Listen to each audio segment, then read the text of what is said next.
వీళ్లకు నోటీసుల మీద నోటీసులు ఇస్తూ ఇబ్బంది పెడుతున్నాడు. ఆమెకు అండగా ఎవరు లేరు, ముగ్గురు కూతుళ్ళు ఉన్నారు, వాళ్ళు అన్ఎడ్యుకేటెడ్స్.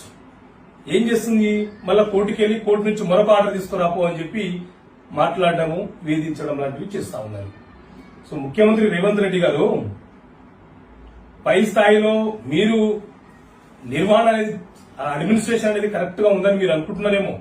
కింది స్థాయిలో గ్రామంలో ఉన్నటువంటి ప్రజలకు, వృద్ధులకు, ఈ వయసులో ఉన్న వ్యక్తులకు రెవెన్యూ అధికారులు ఆయా బ్రోకర్లతోని, ఆయా గ్రామాలలో ఉండే బ్రోకర్లతోని కొల్లుడైపోయి ప్రభుత్వం ఇచ్చినటువంటి భూమి అని చాలా స్పష్టంగా ఉంది, పట్టదారు పాస్బుక్ ఉంది, హైకోర్టు నుంచి నేను తెచ్చిన ఆర్డర్ కూడా ఉంది.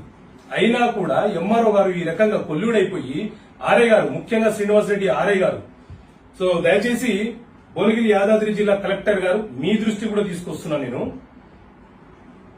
ఈవిడ గారికి, గోపి పోషమ్మ ఈవిడ గారికి వయసు దాదాపు 75 సంవత్సరాలు.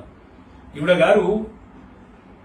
గారికి ఉన్నటువంటి ముగ్గురు కూతురు ఎవరైతే ఉన్నారో, ఇప్పుడు ఆ భూమిని సాగు చేసుకుందామంటే ఆ భూమి నువ్వు అమ్మేస్తున్నావు, నీది కాదు అని చెప్పి అధికారులే పైగా బెదిరించడము, ఈమెకు వేధించడం లాంటివి చేస్తున్నారు.